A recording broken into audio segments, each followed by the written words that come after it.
Oi mundo! Bem-vindos a mais um vídeo aqui no Caverna Dev, onde a gente toma o nosso cafezinho com Python. Se você está chegando aqui agora e ainda não me conhece, eu sou o André. Aqui no Caverna Dev a gente, como você pode perceber, fala bastante sobre Python, mas também sobre outras coisas dentro do mundo Dev.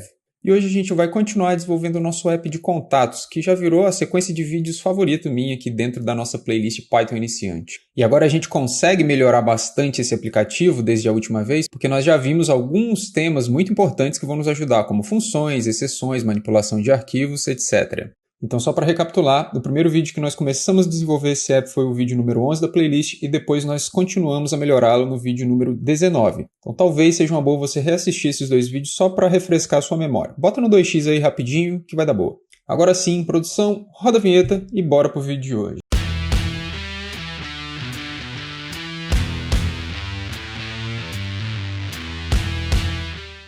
Bora lá? Para começar esse vídeo, o que eu gostaria de fazer é atacar um problema que já está me doendo desde lá do vídeo número 11, que é a quantidade de código que a gente tem repetido aqui dentro das nossas validações. Como eu disse nos outros dois vídeos, isso é terrível, isso fere o princípio dry, isso torna o nosso programa muito mais difícil de ler, muito mais difícil de entender e muito mais suscetível a erros. Mas agora isso é algo que a gente consegue corrigir graças ao nosso conhecimento sobre funções. Uma das grandes vantagens de se usar funções é justamente essa: você encapsula um pedaço de lógica comum, um pedaço de lógica que tem que ser reusado ao longo do seu programa, em um único lugar.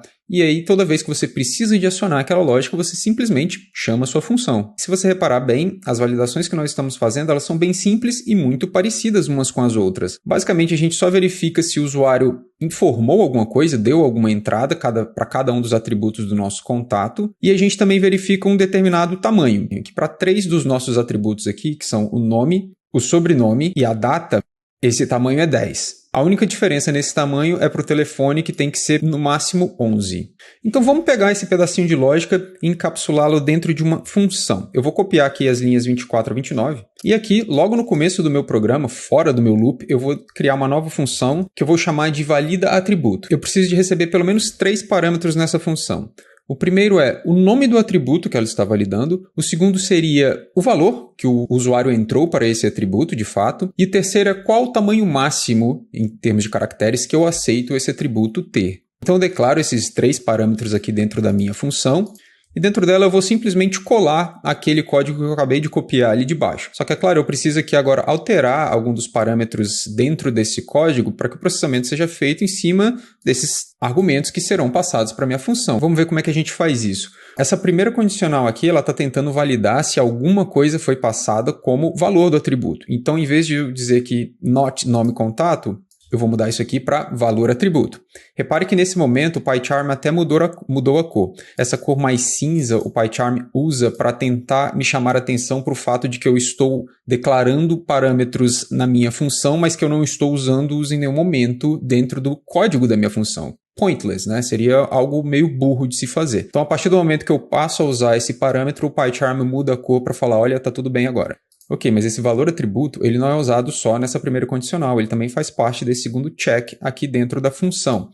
Aqui a gente quer verificar se esse valor recebido não é maior do que um determinado tamanho. Então deixa eu também trocar esse nome contato daqui por valor atributo. E já que a gente está aqui, vamos falar desse tamanho. Anteriormente isso estava hard-coded, né? Definido estaticamente como sendo 10. Mas agora a gente vai permitir a nossa função ser usada de uma forma mais generalista. Então ela vai poder ser invocada tanto quando a gente estiver verificando os campos nome, sobrenome e data, mas também vai ter que ser invocada quando a gente estiver validando o telefone. É por isso que agora esse max length passa a ser algo parametrizável. Então como eu não sei se o max length vai ser 10 ou vai ser 11, em vez de tentar verificar se não é maior do que 10, eu vou verificar se não é maior do que max length. Bom, a última coisa que a gente não está usando aqui é o nome do atributo. Por que eu inseri esse parâmetro aqui na minha função? Por causa da minha mensagem de erro. Isso tem a ver com o que eu quero printar na tela para o usuário. Eu não quero mais dizer sempre que não é possível continuar sem um nome do contato. O que eu quero dizer, na verdade, é que não dá para continuar sem um nome do contato quando eu estiver validando o contato, um número de telefone quando eu estiver validando o telefone, e assim sucessivamente, certo? Então eu quero que isso aqui seja algo dinâmico. Para isso, eu vou definir uma fstring aqui e trocar esse nome contato por nome atributo. Da mesma forma, nessa linha 10 aqui, eu não quero que essa mensagem seja estática e sim dinâmica, então eu vou trocar esse nome, mais uma vez, por nome atributo, Mas é claro, eu tenho que fazer isso aqui uma f-string. Para ficar um pouco melhor, eu vou, na verdade, colocar uma aspa simples em torno desse valor dinâmico. Vou, inclusive, aqui na linha 10, adicionar também a palavra campo. Então, se a gente esbarrar nessa condicional aqui, o que vai ser printado na tela é o campo, nome do campo, não pode ter mais do que... 10 não, né? A gente já viu que é maxlen aqui. Ótimo, com isso a gente encapsulou de uma forma genérica a lógica que a gente precisa executar todas as vezes que queremos validar um campo. Com isso feito, o que a gente pode fazer agora é simplesmente sair substituindo todas essas linhas de código por uma chamada, passando os parâmetros corretos para a nossa função valida atributo. Então aqui no caso do nome do contato, a gente pode substituir todas aquelas linhas apenas pela linha 34 agora, que é uma chamada função valida atributo, passando como nome atributo nome, a string nome. O valor desse atributo vai ser o que quer que o usuário tenha entrado aqui quando eu invoquei a função input para ele informar qual é o nome do contato. E para maxlen a gente está passando 10, que era a nossa regrinha boba lá de que um nome não deve ter mais do que 10 caracteres. Vou fazer o mesmo agora para sobrenome, data de nascimento, número do telefone, com a única diferença que agora no número do telefone eu sei que o maxlen é 11. O que a gente precisa fazer agora é, claro, executar esse programa e ver se as coisas estão funcionando como deveriam. Então, muito bem, bem-vindo ao seu app de contatos, escolha uma opção, eu vou escolher salvar, e aqui logo de cara eu vou fingir que eu esqueci de entrar o nome e apertar Enter, e a gente vê que o programa funcionou como esperávamos. Ele diz que não é possível continuar sem um nome entre parênteses. Nosso programa encerra com código 1, como você se lembra, isso significa que houve um erro. Vamos executar de novo. Eu vou escolher salvar de novo, mas agora eu vou colocar um nome válido, vou colocar André. Para sobrenome, eu também vou colocar alguma coisa válida, caverna. Para data de nascimento, colocar algo que tenha mais do que 10 caracteres. Opa, a gente vê que aqui a gente tem um problema. O que será que aconteceu? O que eu esperava aqui nesse momento é que o meu programa me desse um erro dizendo que, olha, você tem mais do que 10 caracteres, não pode continuar porque a data no máximo tem 10, certo? Então vamos tentar debugar. Acredito que você já deve ter percebido aí enquanto eu fazia a cagada que eu fiz, né? O grande problema é que eu dei um copy-paste aqui da linha 34 e fui fazendo as outras chamadas à função valida atributo, me esquecendo de trocar o valor do atributo. Então ficou tudo com nome do contato, nome do contato, nome do contato.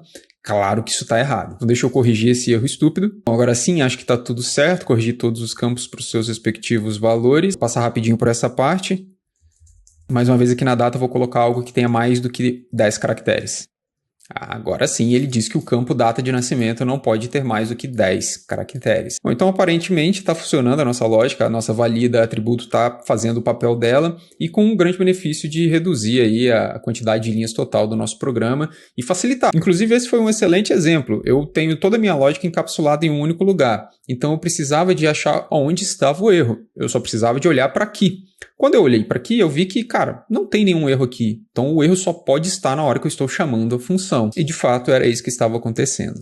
Ok, continuando aqui a nossa empreitada, se você reparar bem, para cada um desses atributos aqui, na verdade, a gente ainda meio que está repetindo o código. É claro que existe uma variação aqui com relação ao nome do atributo e ao tamanho do atributo, mas perceba que essas 3 linhas de código, excluindo, é claro, o comentário aqui, que primeiro solicita o atributo passando, né, um nome que vai ser impresso na tela, depois validando o atributo e depois associando esse valor de atributo a uma chave dentro do nosso novo contato, nosso dicionário, isso se repete 4 vezes aqui. Sempre que você vê uma estrutura de código se repetindo, é uma forte indicação que isso também poderia e talvez deveria virar uma função. E eu acho que esse é o caso aqui. Então a próxima coisa que eu quero fazer é abstrair ainda mais essa lógica para reduzir essas 3 linhas de código em uma chamada de função apenas. Antes disso, no entanto, eu só quero corrigir uma coisa porque eu acho que não faz muito sentido ter esse print aqui em cima e depois definir as nossas funções e depois continuar o programa. Então vamos separar as coisas. Eu vou remover essa linha daqui,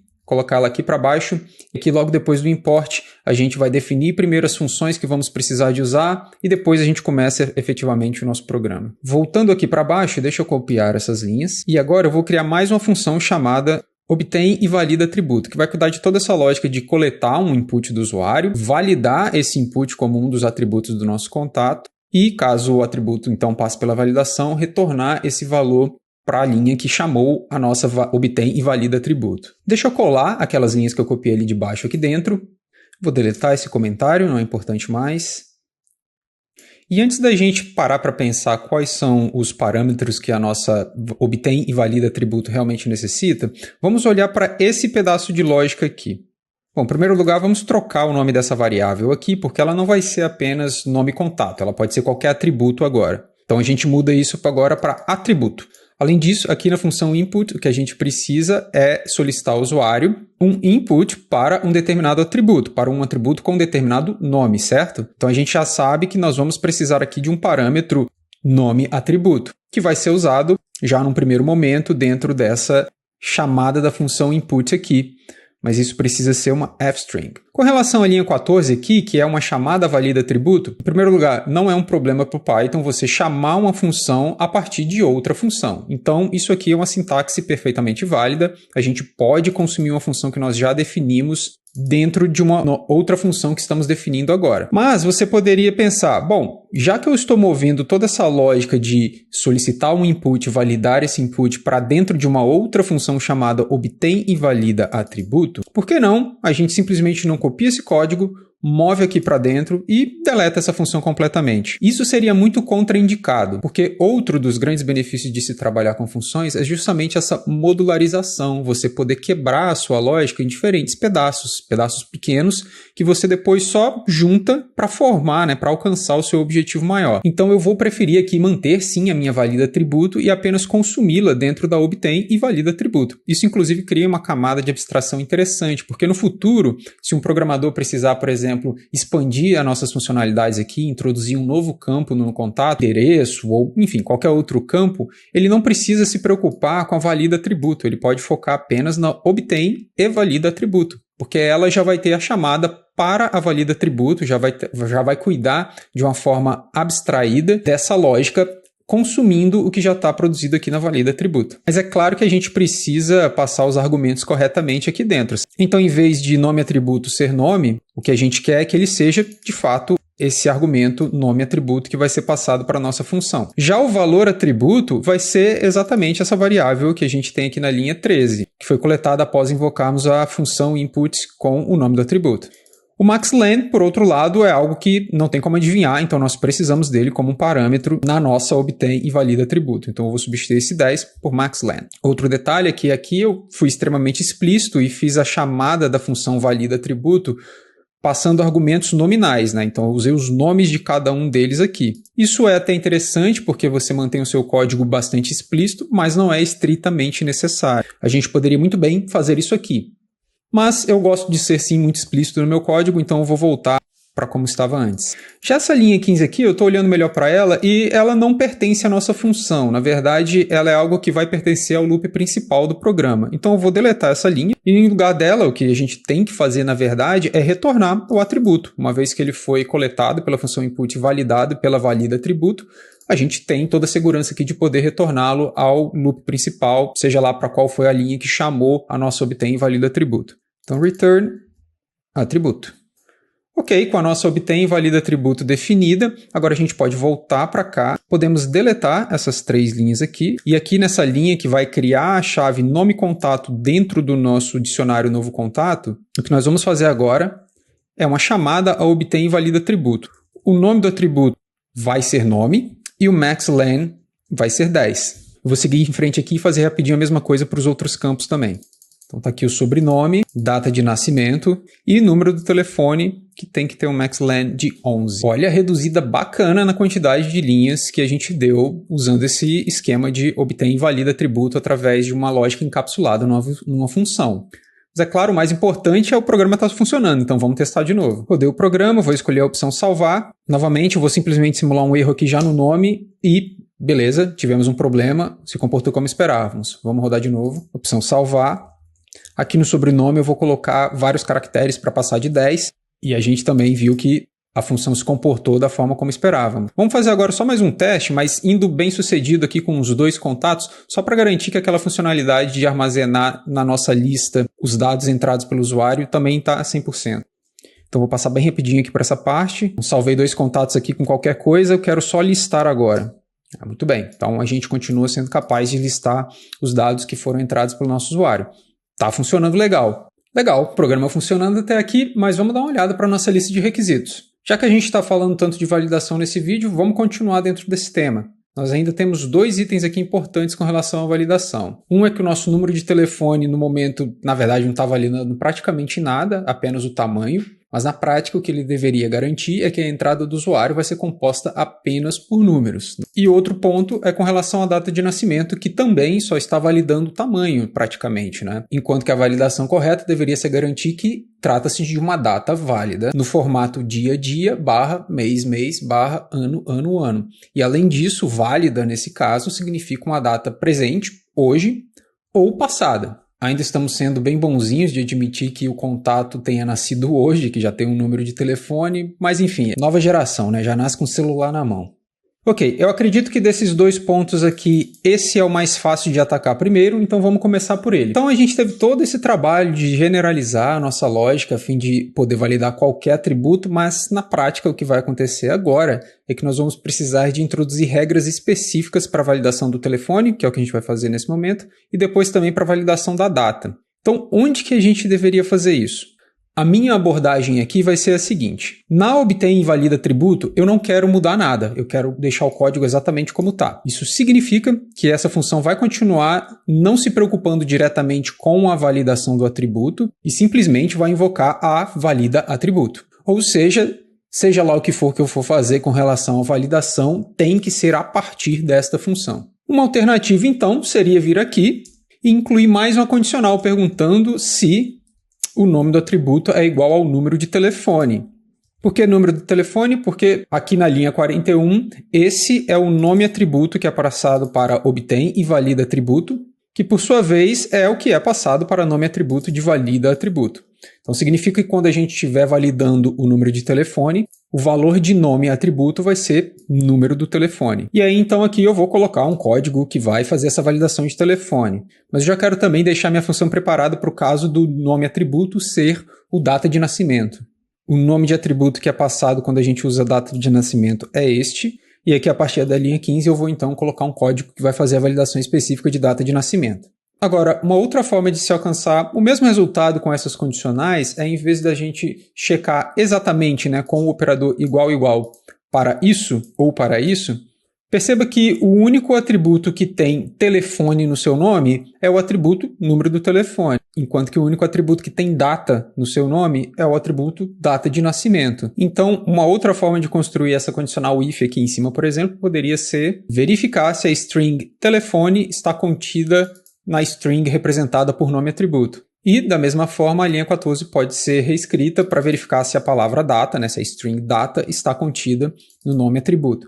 O único problema dessa abordagem é que ela é menos específica. Então, se no futuro você inclui outros atributos que contenham telefone, eles vão acabar trigando essa condicional e o código aqui vai ser executado. Talvez isso seja o que você queira, talvez não. A mesma coisa vale para a data. No nosso caso aqui, eu estou antecipando que a gente não vai ter mais nenhum atributo na nossa agenda, porque ela é muito simples, como nós já falamos.